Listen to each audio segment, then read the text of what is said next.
Business news now. Stephen Carroll with me here in the studio, who was avidly watching that kitten rescue. That's the best thing I've seen all day. Isn't it dramatic? And the little guy's all right, can assure our viewers. You're going to start off with something equally dramatic, even more, we should say, being very serious.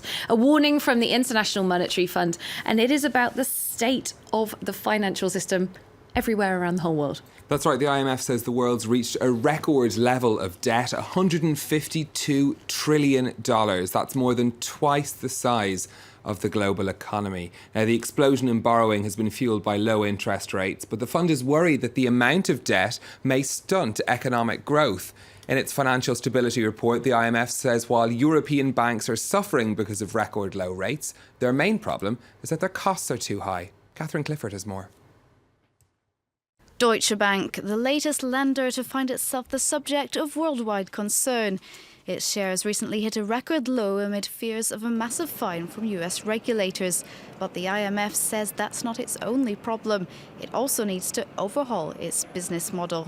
It's in that third bucket of banks that need to continue to adjust to convince investors that its business model is viable going forward, that it's addressed the issues of operational risk arising from litigation and so on. In its latest report on financial stability, while it said short-term risks had lessened since April, the IMF outlined medium-term dangers banks must avoid. While banks have more capital and better liquidity, they're struggling to make money due to low interest rates. The IMF says the best medicine will be deep-rooted reforms aimed at reducing risks of financial stability in addressing bad loans and cutting costs.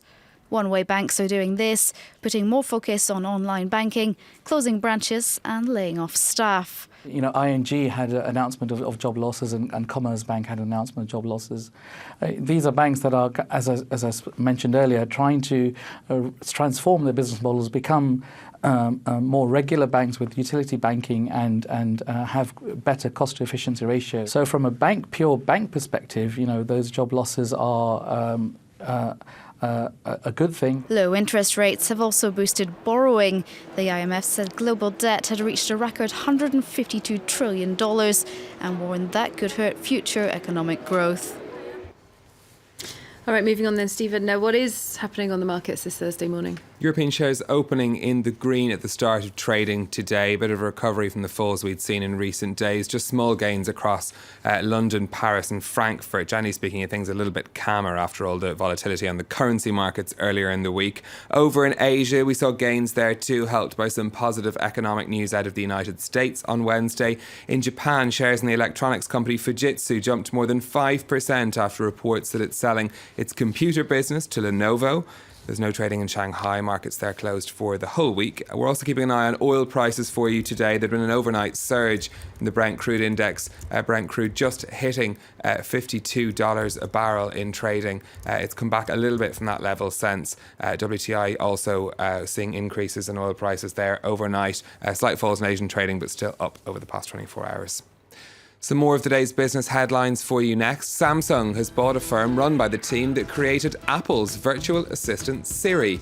Viv is a California-based startup specialising in artificial intelligence. Samsung's purchase comes just a day after Google unveiled its new smartphone that relies heavily on AI technology. There's bad news from China for the owner of KFC and Pizza Hut. Sales at Yum Foods branches in the country fell by 1% in the past 3 months. They had been expected to rise by 4%. This news coming just weeks ahead of Yum Foods spinning off its Chinese business into a separate company. And EasyJet says the swings in currency value since Brexit have cost it more than €1 million this year. The low-cost airline revised down its expected profits for the full year by around €30 million. EasyJet says it's also been affected by lower demand over terrorism concerns in Europe. Its shares down 7% at the open in London. All right, then, just to wrap up this business news update, Stephen, you got news of a pretty big fake in the art world. Another one, in fact, after the earlier announcements this year, the British auction house Sotheby's has been forced to cancel a €9.5 million sale of a painting that turned out to be fake. The portrait was sold as a work of the Dutch artist Frans Hals in 2011 to an anonymous American buyer, but Sotheby's became suspicious of it after another fake painting, Venus, was seized by French authorities earlier this year. The auction house carried out pigmentation tests on the Dutch painting and as a result rescinded the sale and refunded the buyer. Art experts are saying this is the work of a master faker, some of the best fakes they've ever seen in the industry. Indeed. You wonder, I mean, are they going to maybe start carrying out more routinely that kind of test on paintings like that? It's a lot of money, isn't it? Thanks very much, Stephen Carroll, there with Our Business.